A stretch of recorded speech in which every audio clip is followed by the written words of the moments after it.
Today we're going to talk about Ensouling the Effigy by Matthew Venus. If you've ever felt drawn to the idea of spirit vessels or fetish-based magic, this is the title that's likely popped up on your radar. If it hasn't, this is probably for you. And now it is on your radar. After spending some time with it, I've got some thoughts on where the book shines and where it might test your patience. Let's start with the positives, because there's a lot to love here. There's no hand-holding. First off, Venus doesn't water down the information. He trusts the reader with heavy material without stripping away the potential for abuse, which is a breath of fresh air in a market full of fluff. The foundation. He does an excellent job explaining animism and setting a serious, workable tone. He isn't dogmatic either. He actively encourages you to use what works and seek out other sources to enrich your practice, even if it's something that he doesn't agree with. Real talk on spirits. I appreciated that he doesn't romanticize the craft. He's honest about the fact that spirit communication can be dangerous. To help with that, he provides a great list of interview questions to check compatibility with a spirit, plus descriptions of many types, including those often overlooked. The practicality of the effigy. The book is very thorough regarding the physical vessel. He covers different types of effigies, their uses, and multiple ways to create or obtain them.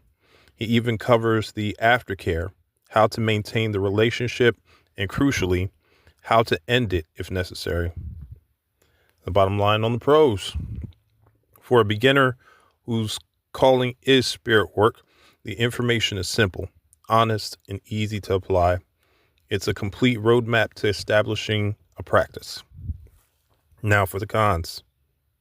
Now, no book is perfect. I did run into a few hurdles while reading. Pacing and structure.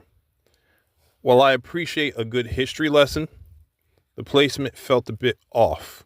By the time I reached the how-to section for Ensouling, I was hit with even more history. It would have felt more cohesive if all the historical context, both for animism and effigies, was bundled together at the start. Identity crisis. The book claims to be for adepts, yet it occasionally dips into Magic 101, explaining the difference between invocation and evocation, or defining scrying. Felt a bit basic for the intended audience. I would have much preferred a hands-on scrying exercise over a definition. Information overload. At times, it felt like there was too much info. While Venus is trying to be thorough, I found myself metaphorically tapping my foot, waiting to get to the actual meat of the ensouling process. So, here's my personal experience and assessment overall. As someone who already integrates spirit communication as a primary part of my practice, my experience was pretty smooth.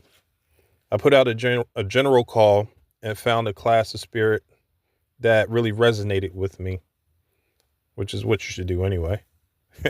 My advice, listen to the spirit. If you find the right one, they will tell you exactly what they want their vessel to look like, down to the smallest detail. I also want to clear up a misconception.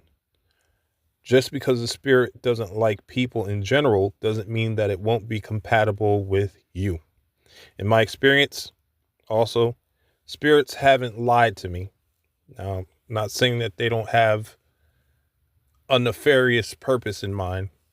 I just haven't been lied to as far as I can prove.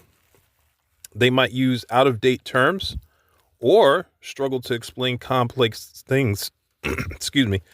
Might struggle to explain complex things in human language, but they've been surprisingly honest, even admitting they were dangerous when asked directly. So just keep that in mind. How do you know it worked? You know that an effigy is alive when you feel that sudden bloom of warmth or a chill up your spine during a conversation. With the effigies that I created, I will greet them, whether it's in the morning or the afternoon. I'll say, hey guys, let's have a good day. I'll address the spirit that's inside. And then you just get that like little tingle, like, okay, something heard you. So that's how I know, like, they're there. So the final verdict. Overall, it's clear that Matthew Venus knows his craft and has a deep passion for it.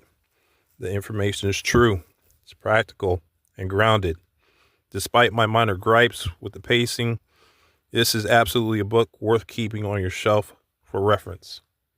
Okay? If spirit communication is your path, Ensouling the Effigy is a journey worth taking. So do it.